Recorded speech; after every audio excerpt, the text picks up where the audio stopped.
While Peter Guber was visiting Boston, he invited author Chris Van Allsburg, who lived in Providence, to option his book. Van Allsburg wrote one of the screenplay's drafts, which he describes as sort of trying to imbue the story with the quality of mystery and surrealism. Van Allsburg added that the studio nearly abandoned the project if not for this film treatment, which earned a story credit given that it added story material that was not from the book. TriStar Pictures agreed to finance the film on the condition that Robin Williams play the starring role. Williams turned down the role based on the first script he was given, but after director Joe Johnston and screenwriters Jonathan Hansley, Greg Taylor, and Jim Strain undertook extensive rewrites, Robin Williams accepted. Johnston had reservations over casting Williams because of the actor's reputation for improvisation, fearing that he would not adhere to the script. However, Williams understood that it was a tight structured story and he filmed the scenes as outlined in the script, often filming duplicate scenes in which he was allowed to improvise with actress Bonnie Hunt in their starring roles in the 1995 film Jumanji. Get out of there! Ah, ah, ah, ah! Ooh, ooh, ooh, ooh, ooh, ooh. Monkeys! Monkeys! Is he all right upstairs? He suffered a head injury a few months ago.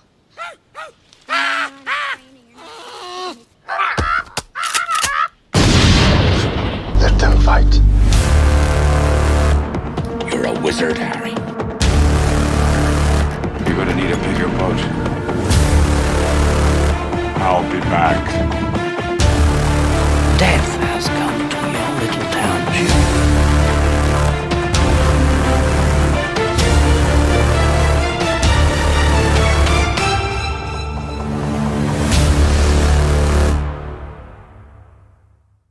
Hey everyone, how's it going today? And welcome back to another episode of Chills and Thrills. Connor and Chris here along with you, and today we are looking at the original Jumanji film. Now I know that the younger generation is going to think of Jumanji and they're going to think of the Welcome to the Jungle and the Next Level with The Rock and Kevin Hart and all of them, but there is a phenomenal original film to those two, and I grew up on this. I believe my mom introduced me to this at a very young age because this was one of her favorite movies. She was really big on this, The Wizard of Oz, and that there was a couple other ones. But anytime this was on TV, I would watch it. We would, grab some popcorn every now and again, sit in the living room and watch it. And this was high on the watch list as a kid, and this is one of the ones like Rush Hour that I haven't watched in forever, that I've had the Blu-ray of. I have it on digital. It's always around in my house. It's just one of the ones I never go back to, or very seldomly go back to. And rewatching this, of course, I watched it twice over the last week for the episode, and I was locked in both times. I enjoyed it a lot both times, and I forgot how good this first Jumanji film was because since the most recent sequels for Jumanji have came out, I've watched those a lot, kind of put them on in the background a lot as I'm cleaning the house or doing whatever, or I have friends over and we're playing a card game or a drinking game or something. You throw one of those movies on in the background. So I haven't went back to this first one in a while, but I really enjoyed my rewatch of this for the episode, and I can't wait to talk about some of the more of the things I liked about it. Yeah, when I was a kid, I think it was in one of those clamshell VHS cases. We had it on VHS, and it definitely got a lot of mileage when I was young. Watched it all the time. There's just something really kind of fun about it. When you're a kid, every few minutes there's some kind of animal or creature popping up or some kind of crazy thing happening. So it just keeps you engaged, and it's a pretty short movie, 100 minutes, and it's like playing a board game, and like kids, it's like kids like board games, kids like, wild animals and adventure and comedy and stuff like that. So it's a really, really engaging movie for like a family kind of audience. And I didn't even, I can honestly say I probably hadn't watched it all the way through. I wouldn't say since the VHS days, but in a very long time. Because even when the new movies started to come out, I did not go back and watch this one. I just kind of watched those on a whim. And So it's been a long time since I'd watched this one all the way through. And it's fun. It holds up. It's a very nostalgic kind of a movie. It's hard to judge it as if you're watching it for the first time, but the memories come back to you when you watch it, and it just kind of puts you in that kind of '90s movie vibe. And it's like, yeah, so many examples of how they just don't really do it like this anymore. And the CGI is a little 30 years later, it's definitely aged not so great. But there's also some really solid animatronics and practical effects in this movie too that have aged. They might look a little more stiff than the CGI, but I think they've aged better than the CGI, which kind of speaks volumes to technology. And yeah, it was a really fun rewatch. Really nice to kind of do a throwback for this. It was. I had a really hard time. I know once we get to it, I had a really hard time picking like a favorite scene for this film because I was just like, man, it just keeps throwing in like knockout scene after knockout scene after this shot after this shot. So I was like, I really had to think about what my favorite scene was and things like that for this film because like I said, it just keeps delivering blow after blow, and it's just like you said, it's 100 minutes and it doesn't really let up. It's like, for me, it's constant fun, and it's one of those that, again, like I grew up on a lot as a kid, but as an adult I just haven't went back to. And I'm glad that we are here because I probably wouldn't have watched this otherwise for who knows, another year or two or something, but I'm definitely glad I did because I still enjoy this movie as much as I did when I was a kid.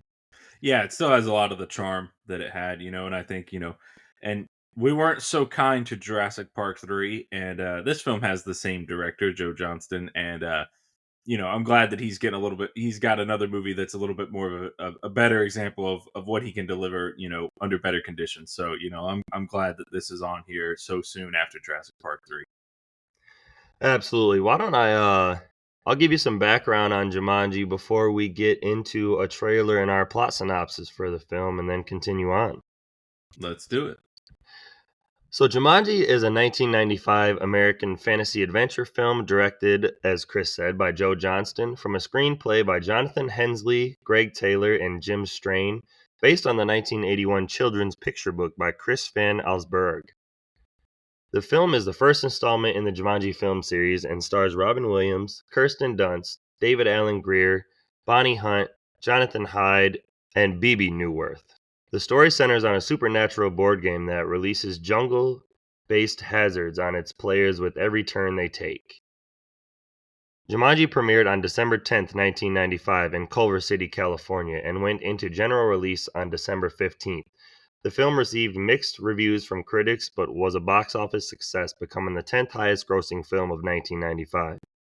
The film spawned an animated television series that aired from 1996 to 1999 and was followed by a spin-off film, Zathura: A Space Adventure, in 2005, and two sequels, Jumanji: Welcome to the Jungle in 2017 and Jumanji: The Next Level in 2019. And rumor has it that a fourth film is in the works for that, Jumanji. Not sure what the subtitle is going to be, but that's not 100% confirmed, but I wouldn't be against it.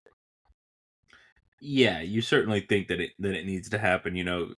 In novels, you have something like The Hobbit, which is like the prelude, and then you have the trilogy of Lord of the Rings. And I'm not comparing this and that to quality, but we have like the original Jumanji as like the origin movie, and then decades later, we should be getting this full trilogy as kind of the epilogue to that. And so hopefully they'll get around to doing it within the next year or two. Yeah, I would not be against that at all. I like, this film, like I said, I loved as a kid and I enjoyed it on the rewatch. And then once we get to these sequels, we'll talk about it.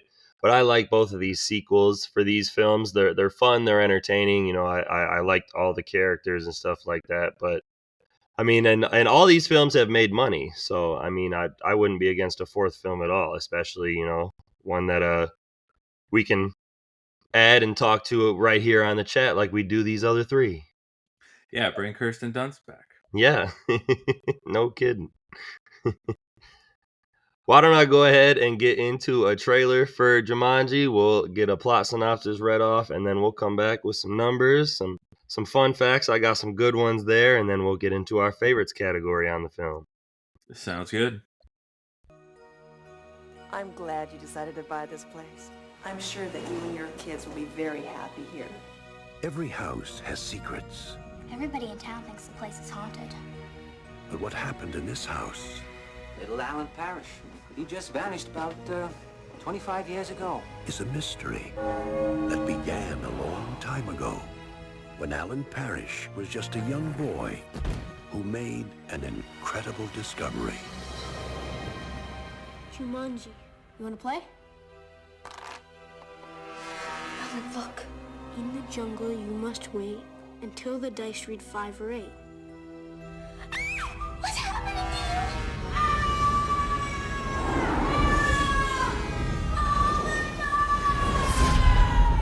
26 years later, Peter and Judy Shepard are about to play the same game and make an incredible discovery of their own. Are you Alan Parrish? Yeah. Oh my gosh. Everyone thought you were dead. Now, Never shaved before.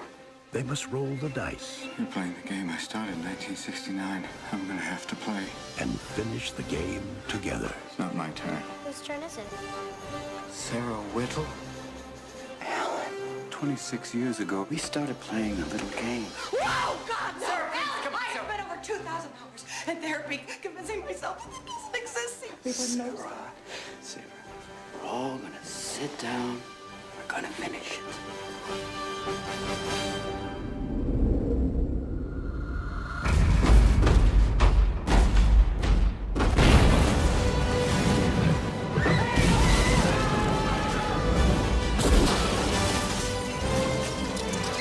Now for an update on the extraordinary events unfolding in Brantford, New Hampshire.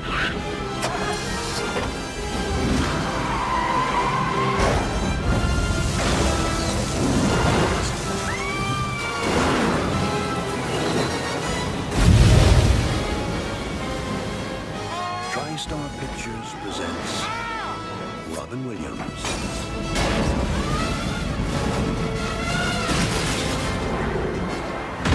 Jumanji.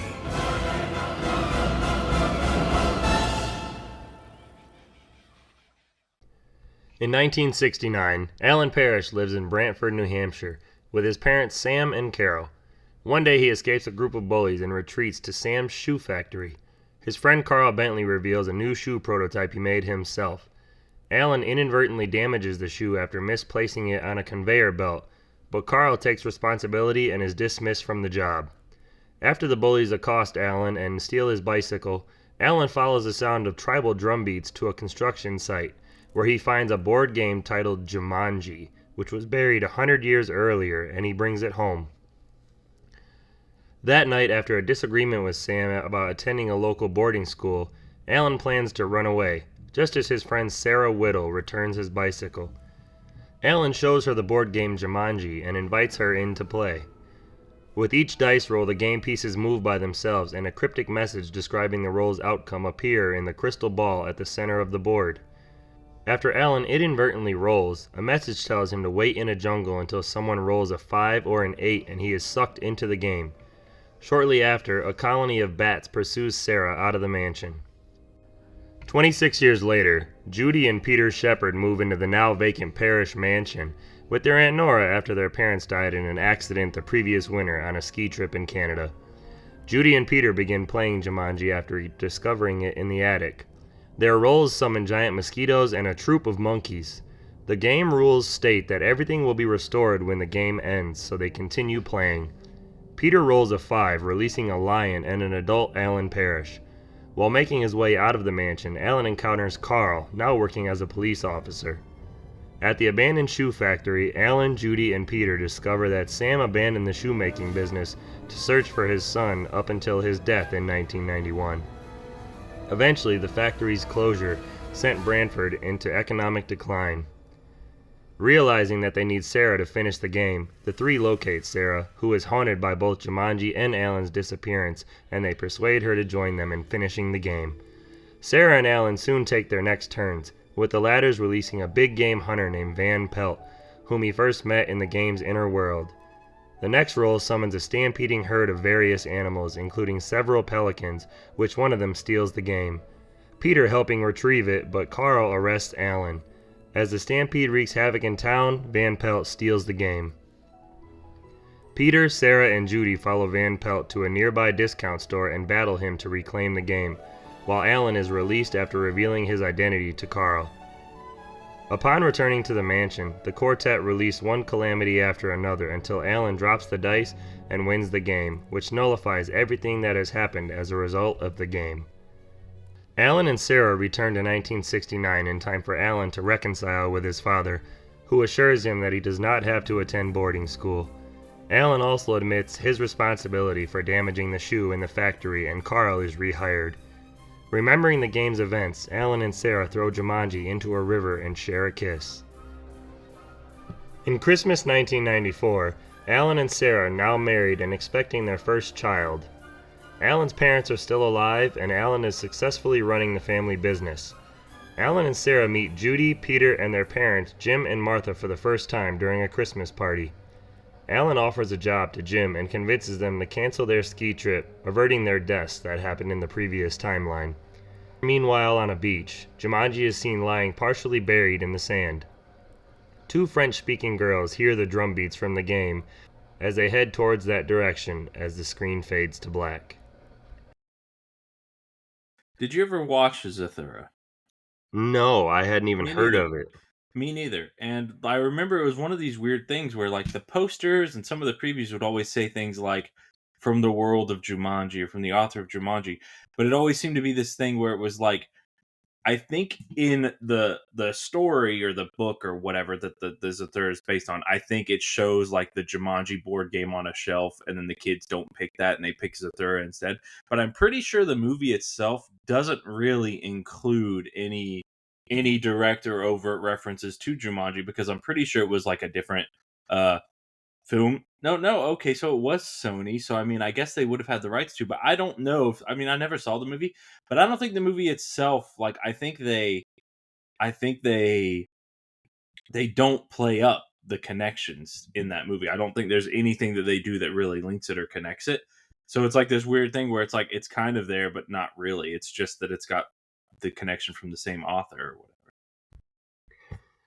Maybe I'll give it a try here. Like I said, I had never heard of it till I did the research for this. Yeah, So I remember when it came out, and it was like, because it was one of these things where people were like, is that a sequel to Jumanji? It's like, no, it's like a spinoff. It's not the same thing. And then it's like, okay, so I never watched it.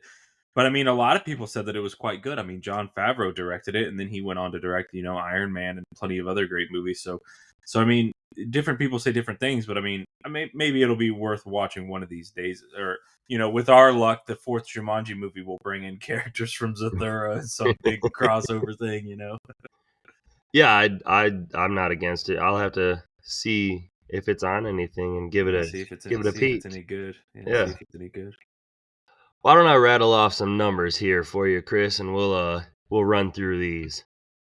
Let's do it. So Jumanji had a budget of approximately $65 million and a gross of $262.8 million worldwide in 1995. So what are our inflation numbers? They're just about 30 years later. Yeah, our 2025 numbers would be a budget of $137 million and a box office gross of about $554 million. So very, very good take. It would be a pretty strong sized. I mean, $550 million. That's more than the last several Marvel movies have managed to make. So there you go. Yeah, so it just a little bit over doubled. I see. That's absolutely insane. In 30 years, yeah. Yeah. Good Lord. And like I said, we're coming right up on 30 years of this film. December of this year, we'll hit 30 years for Jumanji. So not a bad timing to do this film. No, not at all. Jumanji has a 7.1 out of 10 rating on IMDb, 52% rating on Rotten Tomatoes, a 39% rating on Metacritic, but 89% of our Google users did like this film. I'd say Google has it more right than the other sites on this one. I think they're a little harsh, like it's not an amazing film. This isn't some brilliant masterpiece, but I don't know how you watch it and you come down on it all that hard. It's a family movie. And it's not like, I mean, at least for me growing up, like this is different than any movie I watched when I was a kid, a board game come to life type thing. Like this is, I can't think of anything else that really did that kind of concept besides Jumanji, at least in my childhood.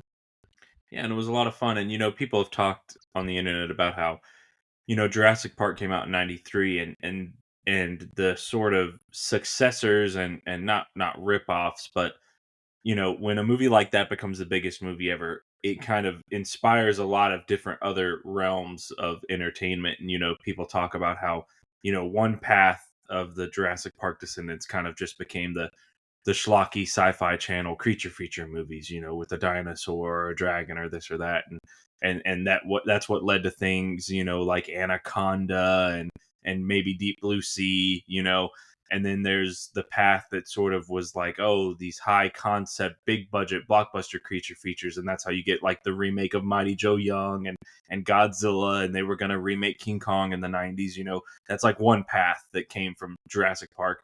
And then I feel like another kind of like descendant is the sort of like family attempts to do the same thing. Like this isn't like Jurassic Park, but in terms of creating a lot of animals and creatures with computer effects and having a lot of that going on in the movie. And I feel like it's sort of like they saw Jurassic Park. They're like, what's like something that we can do to tap into that kind of like kids love monsters and creatures and animals and do that in kind of like a family way. So it always felt a little bit like this was like, in the wake of Jurassic Park, an attempt to kind of do that with a bit more of a family vibe in a different kind of way.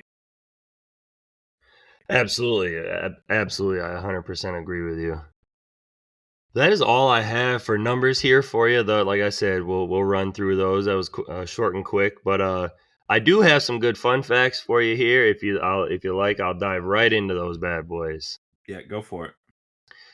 My first one for you here is Robin Williams was beloved by Keene, New Hampshire townfolk during filming.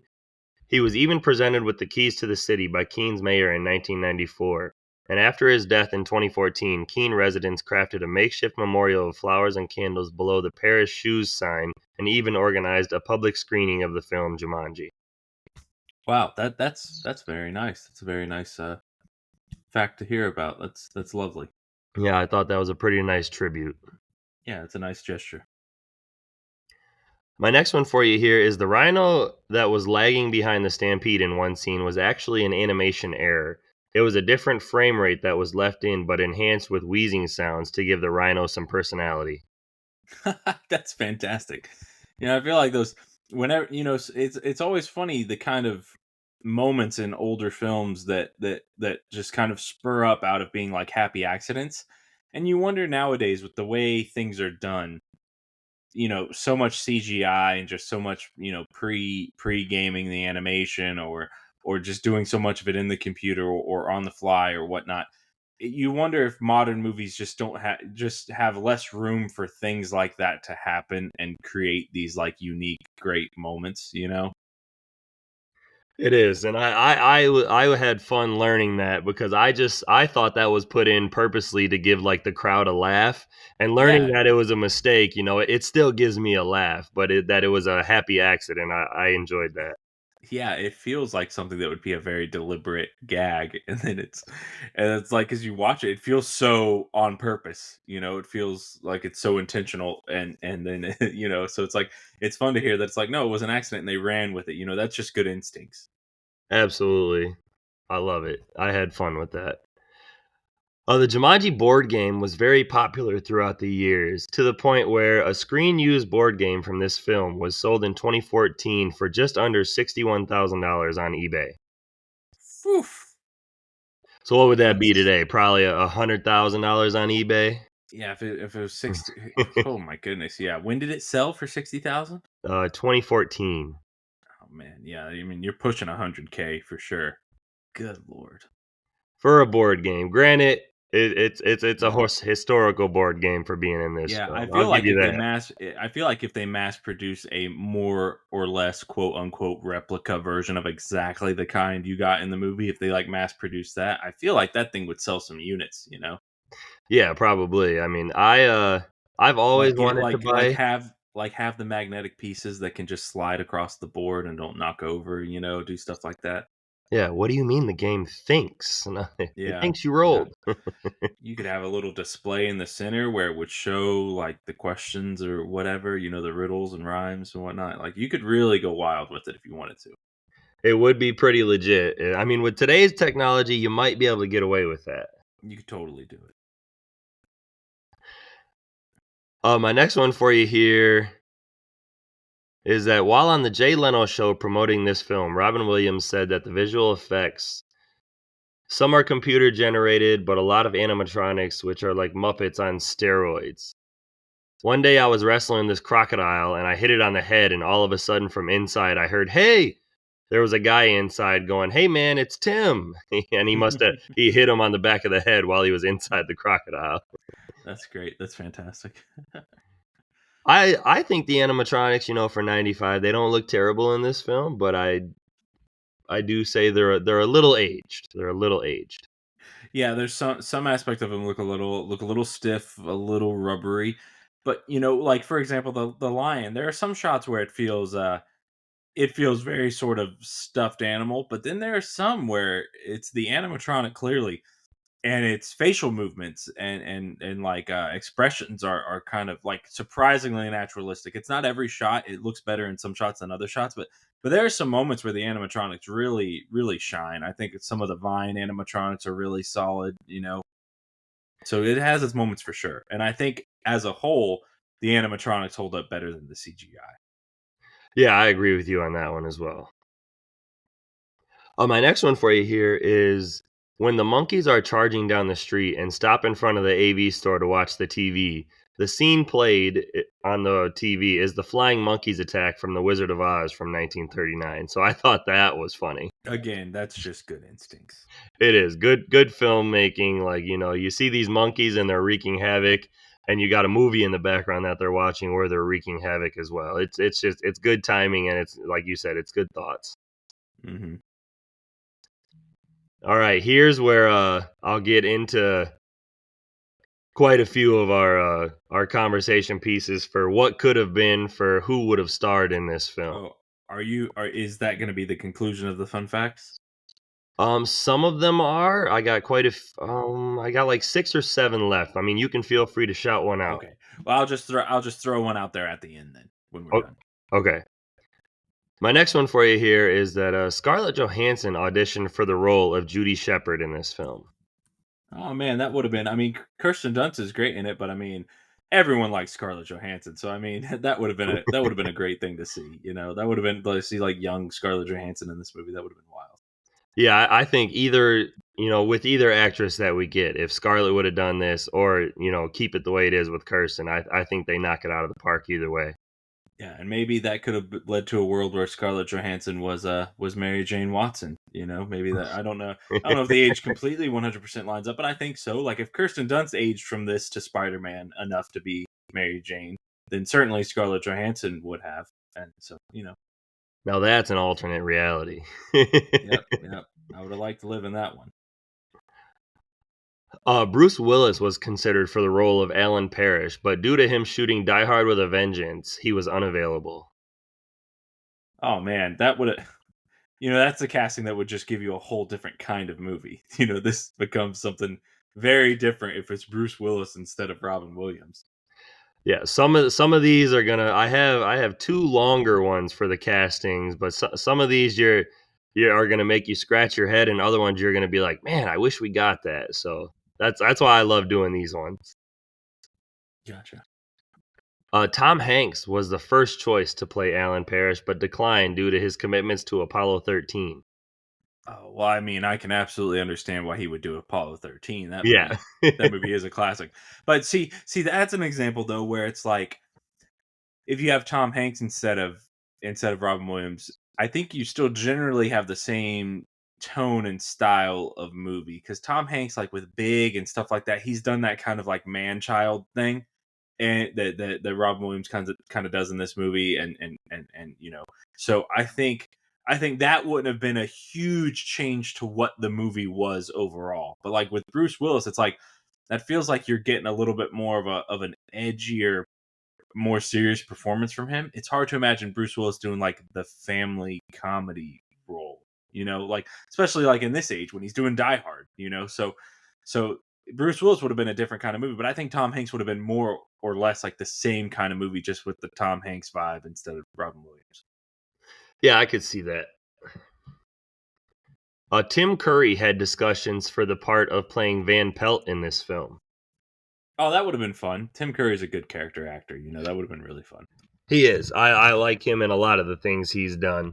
But I did like the actor, how it makes me wonder if they would have had Tim Curry play the dad as well then for young Alan.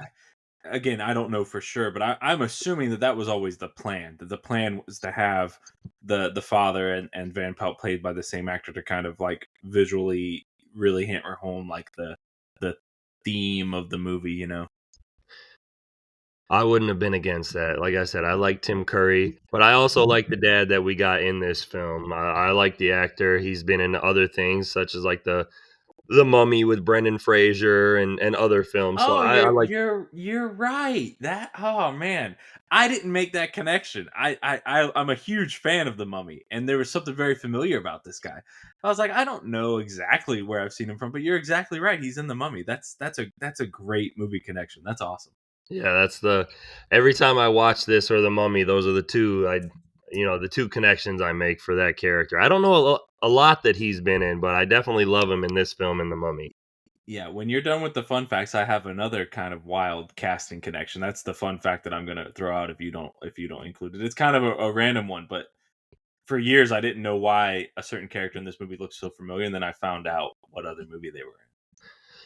Okay, well here's my two long conversation pieces for you, and it's for some of the people who were considered for the role of Sarah Whittle and then Alan Parrish, and these are just names that I thought we would recognize that would be good conversation points.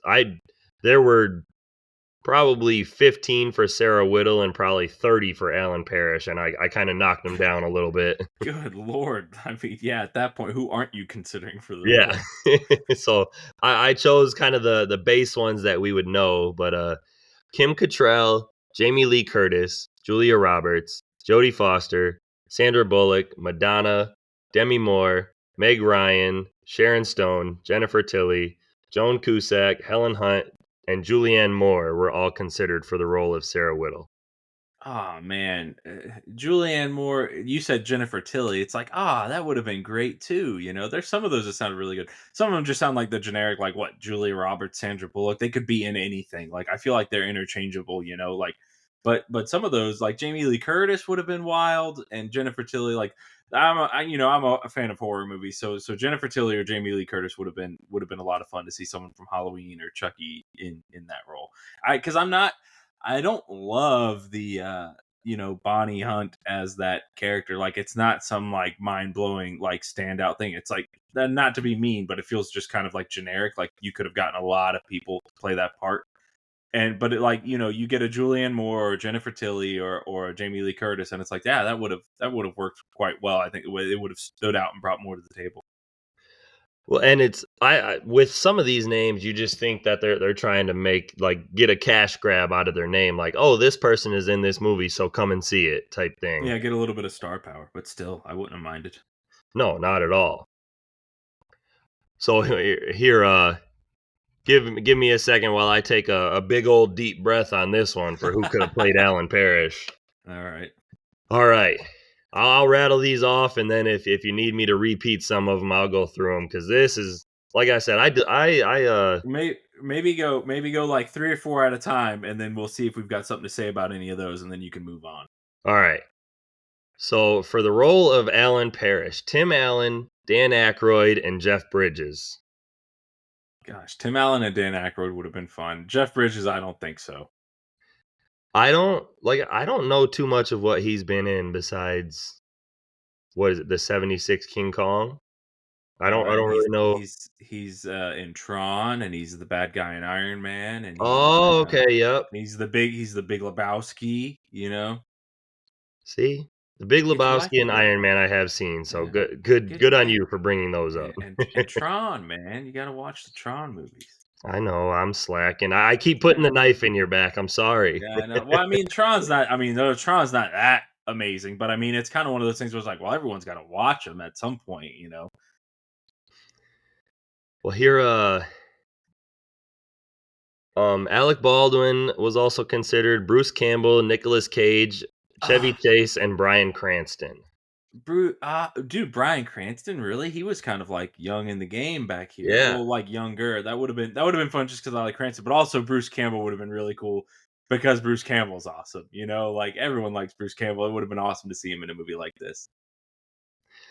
Yeah, the only one, I mean, Nicolas Cage, that sounds like trying to get a little star power back then. And he would have been weird and wild with it. You know, he would have dove into the whole like kid who grew up in the jungle thing. Like he would have given it more effort than it deserved, probably. Yeah, I mean, I don't see any of these names really doing a bad job in this, but Mhm. I don't see any of them really, like Robin Williams, like knock this out of the park. You know, he hit a home run by 1,000 feet with this. He Yeah, did a great job. you know, it's a Robin Williams movie. You know, Bruce Campbell would have been fun. You know, just as like, you know, if I could just pick like, oh, who's like, you know, like my underdog kind of picks. That's like, oh, they deserved to be in a fun movie like Jumanji. I'd probably be like Bruce Campbell and Jennifer Tilly. You know, but that's just me. Well, trust me, I got plenty more of these names coming up for you. Oh, great, let's go then. So Kevin Costner, Bill Paxton, Richard Dreyfuss, Harrison Ford, and Mel Gibson. I don't think Harrison Ford and Mel Gibson. I think they're too serious for it. But Bill Paxton could have been fun. He was also making Apollo 13 at this time. Uh, Bill Paxton would have been he could have been a fun one. Again, a little bit different, but I think he could have done a fun or a more entertaining role like this. Yeah, he's just in a lot of his movies. He's that outgoing, like goofy, outspoken character. So Yeah, I Harrison can Ford see and him Mel Gibson pulling are off. just a little bit too rough and tumble, you know. Yeah. So I got 12 more names for you Okay. here. Good lord! I told you it's a lot. All right, do 6 and 6, I guess. All right. So I have John Goodman, Michael Keaton, Steve Martin, Bill Murray, Sean Penn, and Dennis Quaid. Bill Murray could have been fun. John Goodman, I don't know. Dennis Quaid, again, Dennis Quaid's a little bit, he's like that Harrison Ford kind of, like, he's a little too, like, serious, you know? Can't imagine Dennis Quaid, like, in a goofy role. I don't know. You could see Steve Martin being in a goofy role, you know. Yeah, Steve Martin, you know, I don't know his age at this point relative to everyone else, but, like, maybe a little too old. I don't know, you know? Steve Martin feels like he's always had gray hair, so I don't know, you know? So I don't know. But yeah, like he's got the comedic chops for it for sure. All right, so here's where we get to the star power of who could have played Okay. Alan Parrish is Okay. Kurt Russell, Martin Sheen, Arnold Schwarzenegger, Sylvester Stallone, and John Travolta. Schwarzenegger, Stallone, and Travolta. No. It's like, you know, whenever someone suggests Arnold for one of these movies that's very not Arnold, I always just think of the poster for Commando, which is him just shredded holding a gun, but then just put the title of that movie on the poster, you know, like man, see, Arnold would have been in his prime if they had done the movie like Jumanji: Welcome to the Jungle, where they go into the game and they've got the game avatars. Like in the Rock role, Arnold would have been good in his prime, you know, like that kind of a thing. But for this, like, I mean, golly, they just wanted to put Arnold in everything back then, I guess. You know, like, oh, we're doing a big blockbuster movie. You got to think about Arnold, you know, like, I don't know. Yeah, there was someone else. You mentioned the action guys, but who was at the beginning of that front six? Who's We said Travolta, Stallone, Schwarzenegger, Kurt Russell, and Martin Sheen. Yeah, Kurt Russell, again, the same thing. He's cut from that Harrison Ford, Dennis Quaid, like he's cut from that same kind of like they can be funny, but they don't feel like they belong in comedy movies, you know, like if that makes sense. I don't know.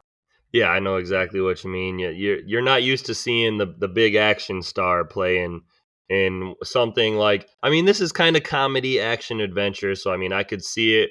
But like if you would have put If Kurt you Russell or Schwarzenegger or something in this, you're really reaching for the stars and trying to, you're trying to make money off the name of the and it actor that you're bringing to the movie and not the Yeah, movie and itself. it just becomes a different kind of movie at that point because they're not giving you the improv and the goofy faces or kind of comedy, kind of physical comedy or dialogue comedy or expressive comedy that Robin Williams is bringing. It's a different tone of movie. So then it's like, so are we going for something a little bit more pure action adventure with them instead of something a little bit more lighthearted, you know?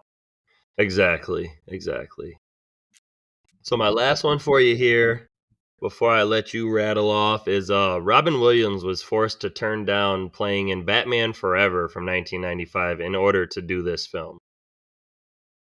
Who would he have played in Batman Forever? It would have had to be the Riddler, right? That's what I Like, was thinking. I didn't there's no way have he was going to be Two Face. There's no way. So, and they weren't going to have him in a smaller part. I mean, hell, the guy wasn't going to play Robin. I mean, you know, oh Robin wow. playing Well, Robin. gosh, I like Jim Carrey's Riddler in that movie. It's really fun, but Robin Williams' Riddler would have been really wild too. You know, I feel like Robin Williams would have done the much more like, you know, you can see Robin Williams with like the jacket and the hat and the cane. Like you can see Robin Williams in that, like, you know, like the suit with the jacket and everything. Like you could see him as that Riddler. Like that would kind of work. Like there's a lot of like classic Riddler art that kind of has that kind of, you know, you put Robin Williams in that proper outfit and he looks like he jumped almost right off the page, you know. It's like, man, that would have been fun, but you know, I think you know, man, it's tough. All the what ifs we could have gotten are wild, but I mean, this is, you know, Robin Williams is good. You know, it's not wrong for Robin Williams to be in this movie. You know, that's a right answer as well. Yeah, that's why I like always kind of bringing up these conversations when I see who could have played who. Just the alternate, like the different timelines we could have got for these films and how different the films could have been if they would have went this way. You know, if they'd have cast Jamie Lee Curtis and, Chevy Chase or Bryan Cranston or, or Jennifer My Tilly and Dennis Yeah, Quaid or my cast would have been Bruce Campbell, Jennifer Tilly, and Scarlett Johansson. That would have been if I'm the casting director on this one. I'm like, maybe the movie would have been better, worse, whatever. But it's like that would have been the people that I would have loved to see in this movie. You know? being a horror fan, I would not disagree with you on that.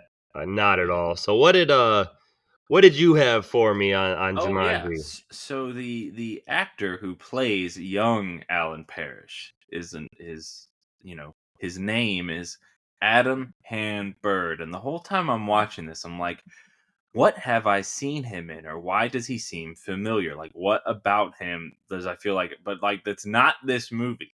And he plays a character in Halloween H2O. He plays the character of Charlie, who has a scene where he has to stick his hand down a garbage disposal. You know, that's that character. So a few years after this one, he played that, and like, but his face is there, and like that's the familiar thing that I was getting. I was like, oh, okay. Like I had to go to Wikipedia and find out. I was like, where have I seen this kid?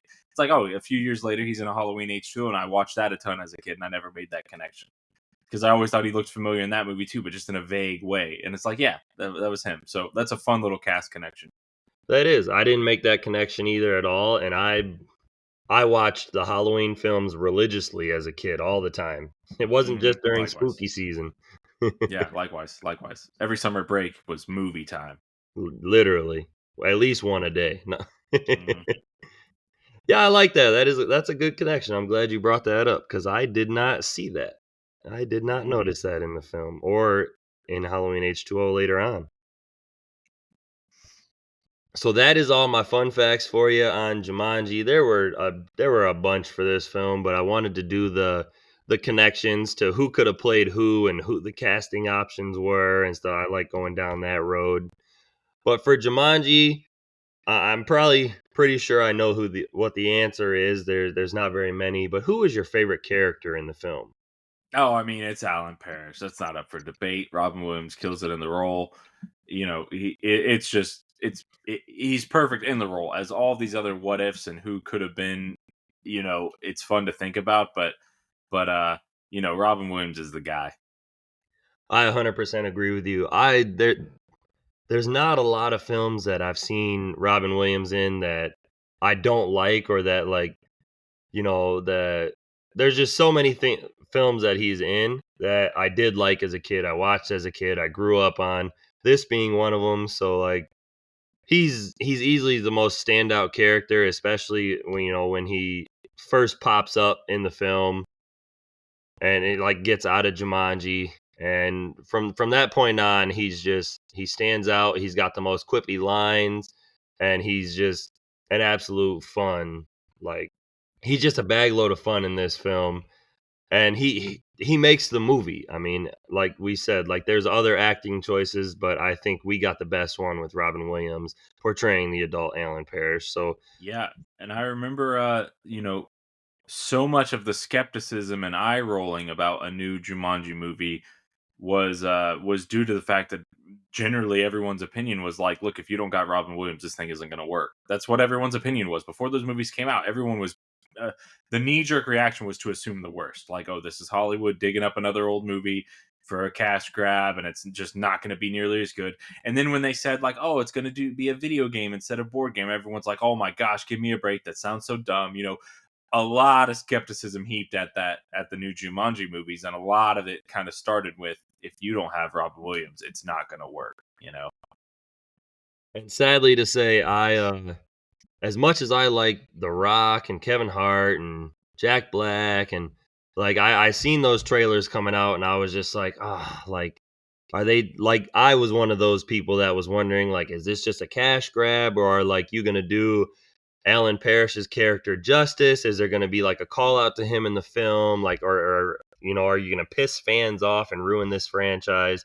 I was very skeptical about that. So Yeah, I was skeptical up until the moment that I just watched it on a whim. I don't remember when I first watched that. I saw it while it was in theaters. I was a manager at the Oh. theater at the time, so I saw it while it was in theaters. Not a bad movie to see in theaters, I'll tell you that. No. No, not bad at all. Well, I figured we would both be in, we'd both agree with our favorite character in the film. But I do, we've started to kind of, instead of just picking one quote like we did for some other films with these comedies or action films or the Jurassic Parks, our last couple of films, we've kind of just talked about a few different quotes and then went into, like, what was our hands down favorite. It's funny you say that, because I settled on specifically one this time.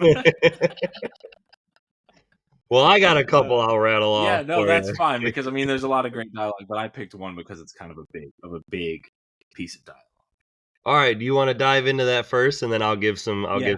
honorable mentions after you? Yeah, 100%. For me, the iconic kind of monologue from this film comes from Alan Parrish, where he says, "You think that mosquitoes, monkeys, and lions are bad? This is just the beginning. I've seen things you've only seen in your nightmares, things you can't even imagine, things you can't even see. There are things that hunt you in the night, then something screams, then you hear them eating, and you hope to God you're not dessert. Afraid, you don't even know what afraid is. You would not last 5 minutes without me." It's like, that is so good. That's like the movie. That's his character in a nutshell right there. I love a good little mini monologue. And that was actually what I chose as my favorite one as well. Before, I have my little couple honorable mentions, but that was my hands down favorite. Yeah, so we are two for two here. Rightfully so.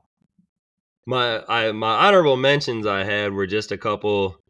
Like, there were a couple back and forths in the film where Sarah Whittle's like, "You just saw 3 monkeys go by on a motorcycle, didn't you?" And Judy's replies, "Yeah." And Sarah Whittle goes, "Good girl, come on." And that just gives me a laugh, because, like, you just don't hear dialogue like that in movies anymore. Mm-hmm. And then the other one, it's between Sarah Whittle and Alan. She goes, "What is the deal with you and this guy?" They're talking about Van Pelt. And Alan replies, "He's a hunter. He kills things. That's what he does. And right now he wants to hunt me and kill me, okay?"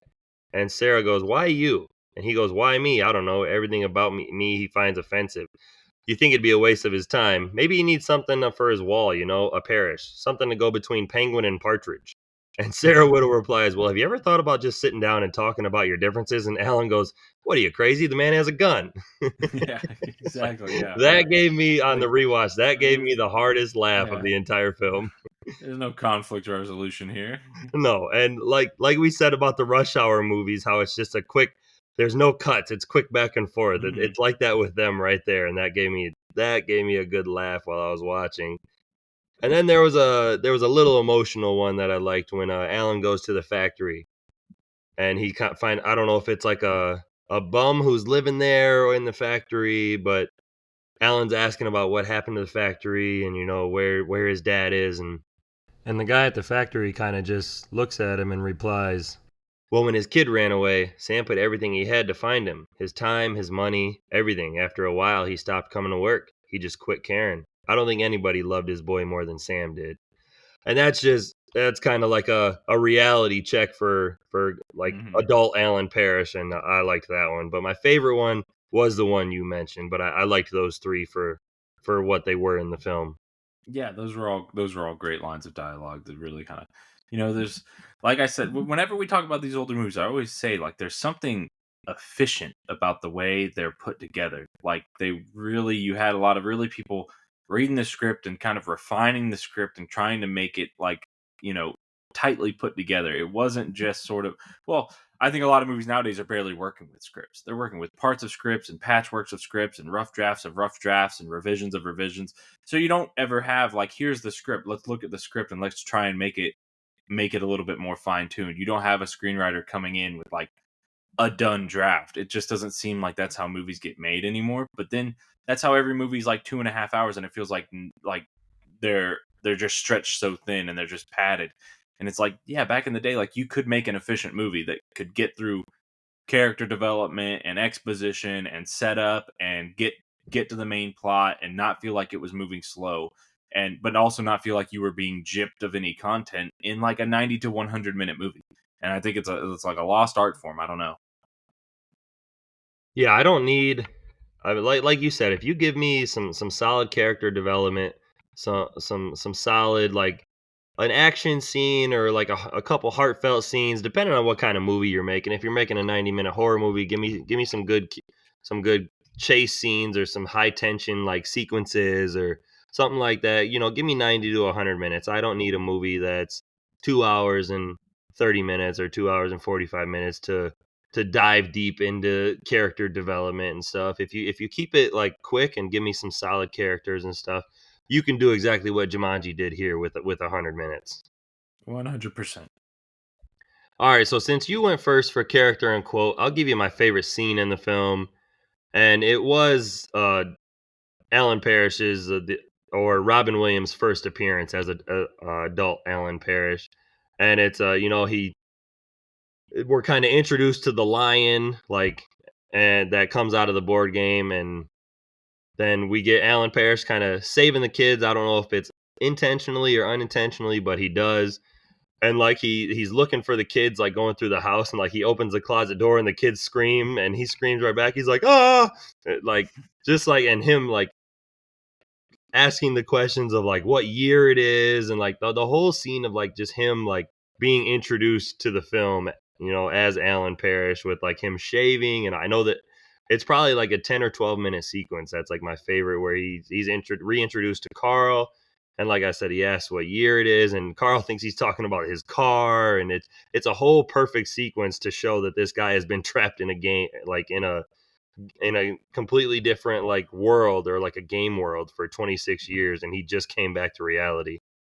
Yeah, it's a great scene. It's one of the big ones that like everyone kind of remembers.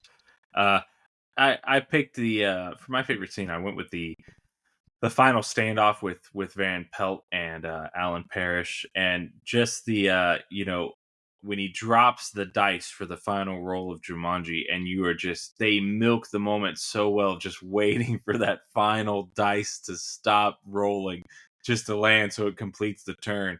And it's like even watching it now, it's like, oh my gosh, it's like, just stop rolling, like please, come on, we're right there. Like it's just such a great, like they milk it so well, and it's just such a great sequence. And then he fires the bullet off, and it kind of stops because the bullet's getting pulled back. And that's 3.5 years before the Matrix came out, and it's a very bullet time kind of moment. And so I just wanted to give a shout out to this movie that was kind of doing the kind of effects that the Matrix would become famous for a little bit before the Matrix quite did it. Well, and that scene is iconic. Like you said, they milk that dice rolling forever, and Van Pelt is just like, any last words? And he looks down and he's Jumanji, and he's like, eh. Yeah, it's So perfect. it is a perfect call out, and I love when films subtly say the name of like what the title of the film is. And of course, in this film, you have to call out Jumanji if you won the game, so you're gonna get it eventually. And it was just it was a perfect scene. And he tries to shoot him, and like you said, the Matrix effect that it does, and like it just everything like from the game world that came into reality getting pulled back into the board game. I thought it was a good effect. I thought that Yeah, was a fun yeah, scene. it's a cool effect. It feels very sort of Twister, very they're doing the whole spinning around the camera thing. Like they're in these early days of CGI, there were the films that kind of went very light with it and very reserved with it. And then, there were always a few examples of movies that maybe did a little bit too much too fast with CGI. And so the CGI hasn't aged as well. So, clearly, Jumanji was taking advantage of the whole world of options that CGI was giving them. And sure, it hasn't aged terribly well, but it was still very exciting to see at the time. It was, and I didn't talk to you about this, or like plan to do this, but I just off the top of our heads, I wanted to see like out of all the board game effects, like the monkeys, the crocodile, the stampede, like what was your favorite effect or like that came out of the board game, like the spiders, the lion, like did you Uh, have a the favorite? the spiders always freaked me out the most as a kid because I always hated spiders. I mean, I still don't love spiders, but as a kid, I was terrified of them. But the ones that I always liked was always the vines because we're Godzilla fans, and I was always a fan of Godzilla versus Biollante as a kid. So all of the vines and things that came out and through the house and everything always reminded me of Godzilla versus Biollante. So I really always liked that part of the movie.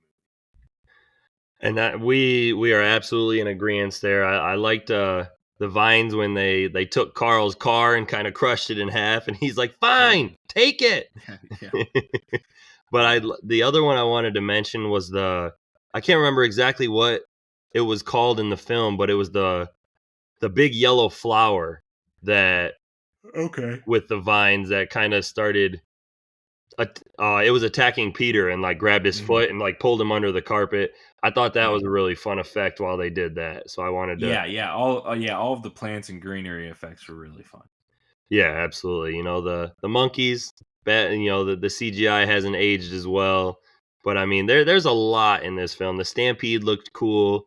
The spiders, that was almost my favorite, just because you don't get to see a lot. Like there's other spider movies that were made a couple years after this, and they don't look near as well as the spiders do in this film. Not saying the spiders in this film look great, but they definitely look creepy, the way they move and whatnot. Yeah, agreed.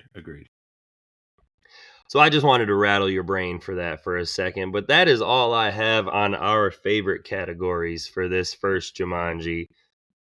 So before I go any farther, of course, as we said, Jumanji did have a sequel. I mean, it took forever to get a sequel made, but it had a direct sequel that took just over 20 years to come back to the big screen with Jumanji Welcome to the Jungle, and that was released December 20th, 2017. So of course, we will be looking at that on our next episode. So Chris, if we want to dig into some final thoughts, and then we'll get on out of here and get ready for our next episode. Yeah, this is a great example of kind of like a classic '90s movie, a classic '90s kind of family comedy blockbuster adventure movie. From a simpler time.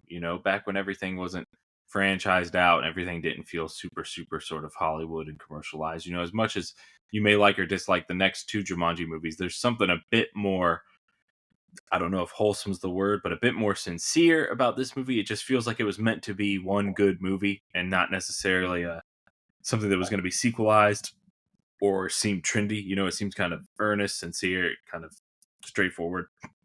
And yeah, I just don't think a lot of movies are designed with the intention of just being one good movie anymore. I think everything always has eyes on, like, if it's not a tiny budget movie, almost everything is designed with, well, can we make sequels? Can we make spin-offs? And the 90s, there wasn't as much of that intentionally going on. Yeah, I mean, I never thought as a kid or even like a teenager growing up, you know, I didn't think we'd ever get a sequel to Jumanji. I thought it was going to be technically a standalone film. And, you know, I know they say that we got the Zathura, but I had never watched that. So I consider this its own standalone film. I never thought we were getting a sequel. But this film definitely, it was one of, you know, I was such a horror fan as a kid. Like I've stated 100 times, Michael, Jason, Freddy Krueger, Leprechaun, Chucky, you know, all those classic horror villains from when I was growing up, that I didn't really get into too much of like the action adventure unless it was like Schwarzenegger or Stallone or something of that sorts. But this was one of the ones that, this and like Wizard of Oz, are two films that always stuck with me because they were two of my mom's favorites, and they still are. And this is a film that I loved as a kid. I loved being able to do this on the podcast and rewatch it. And I can't wait to get to the two sequels, because I mean they are a mixed bag. You know, some people are very high on them, some people are very low, and then you got some people that are just in the middle, and you know they can have fun with them but aren't the biggest fan. So those will be fun to talk about once we get to those. Agreed.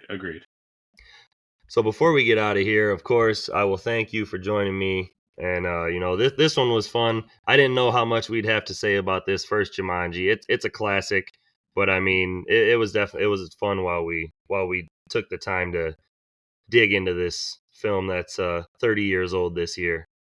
Yeah, 100%. So again, thank you for joining me. Thanks to anyone who's out there listening. And again, we have Jumanji, Welcome to the Jungle, on our next episode. But until next time.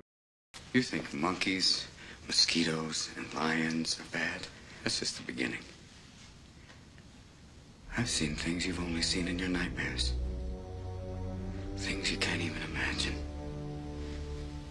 Things you can't even see. There are things that hunt you in the night. Then something screams. Then you hear them eating. And you hope to God that you're not dessert. Afraid? You don't even know what afraid is. You will not last 5 minutes without me.